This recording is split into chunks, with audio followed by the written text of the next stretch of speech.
Medical రంగంలో ఇరు దేశాలతోని ఎలా కన్క్లేవ్ అని చెప్పేసి టీ కన్సల్టెంట్ ఆధ్వర్యంలో కన్క్లేవ్ అండ్ కొలాబరేషన్ అని చెప్పేసి ఒక ప్రోగ్రామ్ జరుగుతుంది. దానికి సంబంధించి మనతో మాట్లాడడానికి డాక్టర్ మంతెన సత్యనారాయణ రాజు ఉన్నారు. సార్ ఏంటి ఈ ప్రోగ్రామ్ ఉద్దేశ్యం ఏంటి? ఏం చెప్పదలుచుకున్నారు? ఈరోజు ఇంటిగ్రేటెడ్ హెల్త్ గురించి టీ కన్సల్ట్లో ఈ ప్రకృతి వైద్య విధానం న్యాచురోపతి అనేది అందరికీ ఎంత ఆరోగ్యాన్ని ఇవ్వడానికి ఉపయోగపడుతుంది. ముఖ్యంగా ఈరోజు ఇక్కడ ఎంతోమంది స్టార్టప్ కంపెనీస్ వారు గ్యాదర్ అవుతున్నారు కాబట్టి వాళ్ళందరికీ ఫిజికల్ హెల్త్ కోసం న్యాచురోపతి మెంటల్ స్ట్రెస్ తగ్గించడం కోసం ఎంత బాగా ఉపయోగపడుతుంది అనే దాని మీద నేను ప్రజెంటేషన్ 1 hour ఇవ్వబోతున్నాను. అంటే వీళ్ళు బాగుంటే ఫిజికల్గా మెంటల్గా ఇంకెన్నో రకాల ఇన్నోవేషన్స్ని సమాజానికి అందించి స్ట్రెస్ లేకుండా సులభతరంగా పనిచేసుకునే మార్గాల్ని వీళ్ళు కనిపెడుతున్నారు కాబట్టి అలాంటి వారికి ఆరోగ్యాన్ని ఇవ్వడానికి మనం ఉపయోగపడితే బాగుంటుందని ఈరోజు ప్రత్యేకంగా రావడం జరిగిందండి. దానికి హైదరాబాద్లో ఉరుకుల పరుగుల జీవనం ఉంటుంది. ఆ జాబ్ స్ట్రెస్ లేకపోతే ఇంటి దగ్గరకు వచ్చిన తర్వాత ఫ్యామిలీ స్ట్రెస్ ఇదంతా ఓవర్కమ్ చేయడానికి ఎలాంటి సూచనలు ఇస్తారు మీరు పబ్లిక్ కానీ లేకపోతే ఉద్యోగస్తులకు సంబంధించి? ఫిజికల్ స్ట్రెస్ తగ్గటానికి ఆహార నియమాలు, మెంటల్ స్ట్రెస్ తగ్గటానికి యోగా, మెడిటేషన్ ఇట్లాంటివి కొంచెం ఉపయోగపడతాయండి. ఈరోజు ముఖ్యంగా కొన్ని అలవాట్లు మనం ఈ బిజీ లైఫ్లో ఉన్న వాళ్ళు కూడా 2-3 విషయాల్లో మార్చుకుంటే ఎంత సింపుల్గా మనం ఇమ్యూనిటీని పెంచుకుని లైఫ్ స్టైల్ డిజార్డర్స్ని తగ్గించుకోవచ్చు, మంచిగా నిద్ర పట్టి స్ట్రెస్ తగ్గించుకోవచ్చు అనే దాని మీద తెలియజేయబోతున్నాను. అంటే చాలా మందికి చేయాలని ఉంటుంది, బట్ మొదలు పెట్టడానికి చాలా కష్టంగా ఫీల్ అవుతారు. మార్నింగ్ లేవడం, ఈ యోగా ఇదంతా దాన్ని ఓవర్కమ్ చేయడానికి ఎలాంటి సూచనలు? అంటే చేయాలని ఉన్నా చేయలేకపోవడం, ఒకవైపు టైం ఉండకపోవడం కానీ లేకపోతే బద్ధకం కానీ ఓవరాల్గా చెప్పాలంటే వీళ్ళకి ఉదయం పూట పడుకునే అలవాటు ఎక్కువ ఉంటుంది, అప్పుడు చేయకూడదు. వీళ్ళకి ఫ్రీ టైం ఈవినింగ్ ఉంటుంది, అలాంటప్పుడు కొన్ని చేసుకోవచ్చు. అంటే వాళ్ళ లైఫ్ స్టైల్కి తగ్గట్టు ఏం చేస్తే బాగుంటుందో నేను చెప్దాం అనుకుంటున్నాను ఈరోజు. అంటే వాళ్ళు రొటీన్ ఏమి డిస్టర్బ్ అవ్వకుండా నైట్ డ్యూటీలు చేసేవారు కూడా హెల్త్ని ఎట్లా కాపాడుకోవచ్చు, సాటర్డే సండే బాగా ఎంజాయ్ చేస్తారు, దాన్ని కూడా ఎట్లా క్లీన్ చేసుకోవచ్చు, ఎంజాయ్ చేసినా జబ్బులు రాకుండా ఎట్లా ఎంజాయ్ చేయొచ్చో చెబుదాం అనుకుంటున్నాను. దేశాల నుంచి కూడా మీ ఆశ్రమానికి వస్తుంటారు విజయవాడకు సంబంధించి. ఎలాంటి అంటే ఒక పక్కన ఇంగ్లీష్ మెడిసిన్ కాదని మీ దగ్గర రావడానికి ఏంటి అసలు కారణాలు? అన్నిటికీ మందులు ఒకటే పరిష్కారం కాదని అందరికీ తెలుసు, డాక్టర్లకి తెలుసు. ఆల్టర్నేటివ్ ఆలోచిస్తారు. Alternative solution drugless therapy naturopathy ఒకటే. కానీ విజయవాడలో ఇన్స్టిట్యూషన్ 700 బెడ్డెడ్ ఉంది. అక్కడ వాళ్ళ జీవన విధానాన్ని, ఆహారపు అలవాట్లని మార్చుకోవడానికి ట్రైనింగ్ కోసం చేరతారు అనమాట. 15 days 30 days చేరి వాళ్ళ అలవాట్లని, ఆహార నియమాలు మార్చుకుని ఇంటికి వెళ్ళి వాళ్ళు కొద్దిగా సాధ్యమైనంత వరకు అన్ని ఆచరించకపోయినా ఎన్ని ఆచరించడానికి అవకాశం ఉంటే అన్ని ట్రై చేస్తూ ఉంటారు. హెల్త్ ట్రైనింగ్ క్యాంప్స్ అక్కడ మనం కండక్ట్ చేసేది. అంటే ఎన్ని రోజులు ఉండాలి? 15 రోజులు, మినిమం 15 days ఉంటారు. ఎప్పుడన్నా కొంతమంది కుదరకపోతే 7 days అప్పుడప్పుడు ఇస్తుంటారు వేకెన్సీని బట్టి, కానీ ఎక్కువ 15 days ఉంటేనే చాలదు అనమాట. ఎలాంటి ట్రీట్మెంట్ ఇస్తారు? ఎలాంటి రోగాలకు సంబంధించి? అన్ని న్యాచురోపతి ట్రీట్మెంట్స్ అండి. న్యాచురల్ ట్రీట్మెంట్స్ అంటే ఏ కెమికల్స్ యూజ్ చేయని ట్రీట్మెంట్స్ అని, వాటర్తో ట్రీట్మెంట్స్ కానీ, మట్టితో ట్రీట్మెంట్స్ కానీ, ఫుడ్ ట్రీట్మెంట్ కానీ, యోగా, ప్రాణాయామం, ఫాస్టింగ్ థెరపీ, ఇవన్నీ న్యాచురల్ సన్ రైజెస్తో ట్రీట్మెంట్స్. అంటే మన శరీరం పంచతత్వాలతో తయారైంది కదా, పంచతత్వాలతో చేసే ట్రీట్మెంట్స్ న్యాచురోపతి అనమాట. మరి పక్కన ఇంగ్లీష్ మెడిసిన్ సంబంధించి డాక్టర్స్ కూడా ఎంబీబీఎస్ కానీ లేకపోతే వీళ్ళు చెప్తూ ఉంటారు, ఈ ఆయుర్వేదం కానీ ఇదంతా పెద్ద ట్రాష్, కేవలం డబ్బుల కోసం ఇదంతా చేస్తున్నారు, ఇంగ్లీష్ మెడిసిన్ కరెక్ట్ వైద్యం అని చెప్పేసి వాళ్ళు కూడా చెప్తుంటూ ఉంటారు ఎంబీబీఎస్ డాక్టర్కి సంబంధించి. నేను చదివింది బీ ఫార్మసీ, మందులు తయారు చేసే చదువు, పనిచేసింది అందులోని. అవి మందులు చాలా ఉపయోగం, చాలా అవసరం కూడా ఎమర్జెన్సీకి. పర్మనెంట్ సొల్యూషన్ మందులు కాదనేది అందరికీ తెలుసు. ఎందుకని మన లైఫ్ స్టైల్ బాగోక జబ్బులు ఎక్కువ వస్తున్నాయి ఇప్పుడు ఈరోజు. లైఫ్ స్టైల్ బాగుండే మార్గాలు ఇతర మందుల్లోనూ, మార్గాల్లో, వైద్యశాస్త్రాల్లో ఉండవు, ఓన్లీ న్యాచురోపతిలో ఉంటుందన్నమాట. ఎలా తినాలి, ఎప్పుడు తినాలి, ఎప్పుడు తినకూడదు, ఎలా వండుకోవాలి, ఎలా జీవిస్తే సమస్యలు రాకుండా ఉంటాయి, ఎనర్జీ లెవెల్స్ని, ఆయుష్ని, ఇమ్యూనిటీని ఎట్లా పెంచుకోవాలి, మందుల్లో ఉండవు, మంచి అలవాట్లో ఉంటాయి.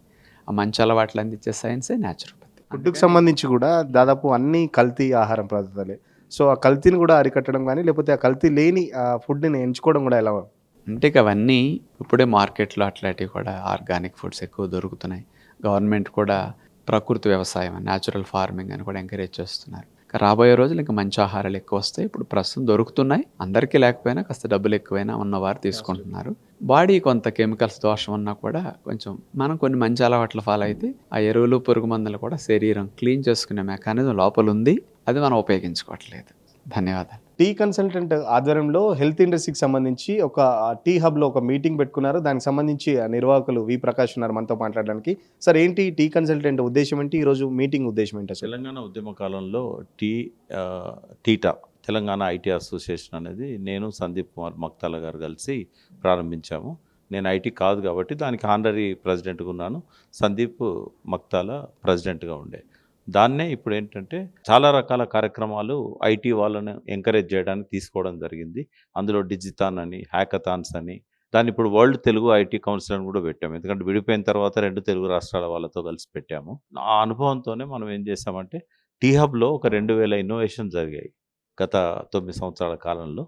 ఈ 2000 ఇన్నోవేషన్స్‌లో చాలా వరకు ఏందంటే ప్రపంచ దేశాలకు అవసరమైన ఇన్నోవేషన్స్ ఉన్నాయి. అయితే వాటిని ఇక్కడి నుంచి వేరే దేశాలకు ఇంట్రడ్యూస్ చేయాలి. ఈ ఎవరైతే ఇన్నోవేటర్స్ ఉన్నారో వాళ్ళకి ఫైనాన్షియల్‌గా కొద్దిగా సపోర్ట్ కూడా దొరుకుతది. వాళ్ళ పరిజ్ఞానాన్ని ఖండాంతరాలకు కూడా తీసుకెళ్లాలనే ఉద్దేశంతో టీ కన్సల్ట్ అనేది స్టార్ట్ చేశాం. ఇది రిజిస్టర్డ్ ఆర్గనైజేషన్ టీ కన్సల్ట్ అనేది. అయితే ఈ టీ కన్సల్ట్ ద్వారా మనం హెల్త్ అవేర్‌నెస్ క్రియేట్ చేయడం కోసం ఇంటిగ్రేటెడ్ హెల్త్ నెట్వర్క్ అనేది ఒక కంపెనీని కూడా దీనికి అనుబంధంగా ప్రారంభించాం. దీనిలో భాగంగా ఏందంటే గొప్ప గొప్ప వైద్యులు భారతదేశంలో ఉన్నారు. మంతెన సత్యానంద రాజు గారు కూడా అలాంటి వాళ్ళల్లో ఒకరు. చాలా దేశాల నుంచి ఆయన దగ్గరికి పేషెంట్స్ వస్తూ ఉంటారు. ఇదే ఆ దేశంలో లభ్యమైతే ఇంకా బాగుంటుంది కదా. సో ఆయన మాట్లాడిన స్పీచెస్ అన్నిటిని కూడా ఆర్టిఫిషియల్ ఇంటెలిజెన్స్ సపోర్ట్తోని వివిధ భాషలకు ఆయన గొంతుతోనే ట్రాన్స్ఫార్మ్ చేస్తారు. చేసి దాన్ని వివిధ దేశాల వాళ్ళకి అందుబాటులోకి తీసుకొస్తారు. సో ఆ కార్యక్రమాన్ని టీ కన్సల్ట్ చేపడుతున్నది. దానికోసమని వారిని వాళ్ళు ఇక్కడ ఇన్వైట్ చేయడం జరిగింది. వారితో పాటుగా ఇంకా ఇతర హాస్పిటల్స్ నుంచి కూడా మన వెల్నెస్ హాస్పిటల్స్ నుంచి వెంకట్ గారు వచ్చారు. యశోద హాస్పిటల్స్ నుంచి కూడా వస్తున్నారు. సో వీళ్ళంతా కూడా ఏంటంటే ప్రపంచ దేశాలకు ఇక్కడ ఎటువంటి ఫెసిలిటీస్ ఉన్నాయి మెడికల్ టూరిజం కోసం, అట్లాగే వాళ్ళ దేశాల్లో కూడా వీళ్ళకి ఎటువంటి ఆపర్చునిటీస్ ఉన్నాయి. ఇప్పుడు అపోలో చాలా దేశాలలో తన బ్రాంచెస్ స్టార్ట్ చేసింది. చాలా వరకు ఏంటంటే అక్కడ ట్రీట్మెంట్స్ ఇస్తారు. అక్కడ కానివి వాళ్ళు ఇక్కడికి ఆ పేషెంట్స్ని తీసుకొచ్చేసి ఇక్కడ ఇస్తారు అన్నట్టు. అపోలో కానీ లేకపోతే పెద్ద పెద్ద కార్పొరేట్ హాస్పిటల్స్లో చాలా విదేశాల నుంచి ఏదో నైజీరియా పక్క దేశాల నుంచి పేషెంట్స్ వస్తుంటారు. ఎందుకంటే అక్కడ వైద్యం కాస్ట్ అని చెప్పేసి, లేకపోతే ఇక్కడికి వస్తే ఎట్లా ఉంది? మంచి ఎక్స్పర్ట్స్ లేరు ఆ దేశాలల్లో. ఆఫ్రికన్ కంట్రీస్లో మీకు ఇప్పటికి కూడా చాలా బ్యాక్వర్డ్ ఉన్నాయి అవి. మంచి ట్రీట్మెంట్స్, మంచి సర్జన్స్, ఎక్స్పీరియన్స్ ఉన్న వాళ్ళు అక్కడ లేకపోవడం వల్ల వాళ్ళు ఇక్కడికి వస్తారు. ట్రీట్మెంట్ కాస్ట్ అనేది కొంతవరకు మన దేశంలోనే చాలా చీప్ మిగతా అన్ని దేశాలతో పోల్చినట్టయితే. ఈ మధ్య కాలంలో టాటా ఏఐజీ కానీ, అట్లాగే అపోలో కానీ, యశోద కానీ ఇవన్నీ కూడా మెడికల్ టూరిజాన్ని బాగా ప్రోత్సహిస్తూ ఉన్నాయి. వచ్చిన వాళ్ళకు కూడా మంచి ఫెసిలిటీస్ ఇస్తూ ఉన్నాయి. సో ఇక్కడ ఈ టీ కంక్లేవ్ ఉద్దేశం ఏంటంటే ఎవ్రీ మంత్ ఒక కంక్లేవ్ ఉంటుంది. ఈసారి మాత్రం హెల్త్ మీద చేశారు. నెక్స్ట్ మంత్ కూడా హెల్త్ మీదనే ఉంది. ఎవ్రీ మంత్ ఒక కంక్లేవ్ ఉంటుంది ఇక్కడ. ఒకసారి ఎలక్ట్రానిక్ మీద ఉంటుంది, ఒకసారి ఇంకొక దాని మీద ఉంటుంది. ఇన్నోవేషన్స్ని ఎంకరేజ్ చేయడం అనేది దీని యొక్క మెయిన్ ఉద్దేశం. అంటే మెడికల్ హబ్కి సంబంధించి గత 10 ఏళ్ళలో కానీ, లేకపోతే ఇప్పుడు కాంగ్రెస్ వచ్చినప్పటి నుంచి మెడికల్ హబ్గా తీర్చిదిద్దాం తెలంగాణ అని చెప్పేసి, దానికి సంబంధించి గవర్నమెంట్ నుంచి మీకు ఎలాంటి సపోర్ట్ ఉంది? ఇది గవర్నమెంట్ నుంచి ఏముండదు, గవర్నమెంట్ నుంచి సపోర్ట్ ఏముండదు. వాళ్ళు ఏంటంటే ఇవన్నీ ప్రైవేటే. ఇప్పుడు ఉస్మానియా హాస్పిటల్ కొత్తగా కడుతున్నారు. ఇప్పుడు నిన్న భూమి పూజ అయింది. కేసీఆర్ గారు ఇనాగరేట్ చేసిన చాలా హాస్పిటల్స్ ఇప్పుడు నిర్మాణంలో ఉన్నాయి. ఇవన్నీ అయిన తర్వాత ఏమన్నా పేద దేశాల నుంచి వచ్చే పేద వాళ్లకు అవి అందుబాటులోకి వస్తాయి. కార్పొరేట్ వైద్యాన్ని ఈక్వల్గా గవర్నమెంట్ హాస్పిటల్స్లో పెట్టాలనేది అప్పుడు కేసీఆర్ గారి ఉద్దేశం, ఇప్పుడు రేవంత్ రెడ్డి గారి ఉద్దేశం. కాబట్టి అవన్నీ పూర్తయిన తర్వాత కానీ మెడికల్ టూరిజం అనేది ఆ హాస్పిటల్స్కి వస్తుంది. కానీ ఇప్పుడైతే ప్రైవేట్లోనే వాళ్ళకి అవకాశాలు ఉన్నాయి. ఖచ్చితంగా ప్రకృతి చికిత్స ద్వారా చాలా వరకు రోగాలు అయితే నయం చేసుకోవచ్చు అని చెప్పేసి డాక్టర్ మంతెన సత్యనారాయణ చెప్తున్నారు. ఏదైతే ఈ రోజుల్లో ఉద్యోగస్తులు ఉన్న లైఫ్ స్టైల్ కొంత చేంజ్ చేసుకుంటే మాత్రం ఖచ్చితంగా రోగాల బారిన పడకుండా, రోగాలు వచ్చిన తర్వాత మెడిసిన్ వాడే బదులు రోగాలు రాకుండా ఉండేటందుకే చాలా వరకు చిన్న చిన్న రూల్స్ పాటిస్తే, చిన్న చిన్న వ్యాయామం కానీ లేకపోతే యోగా కానీ చిన్న చిన్న ఎక్సర్సైజులు చేస్తే అసలు రోగాల బారిన పడకుండా ఉంటారని చెప్పేసి మంతెన సత్యనారాయణ చెప్తున్న పరిస్థితి. వీడియో జర్నలిస్ట్ కిరణ్తో సురేష్, పల్లవి టీవీ, హైదరాబాద్.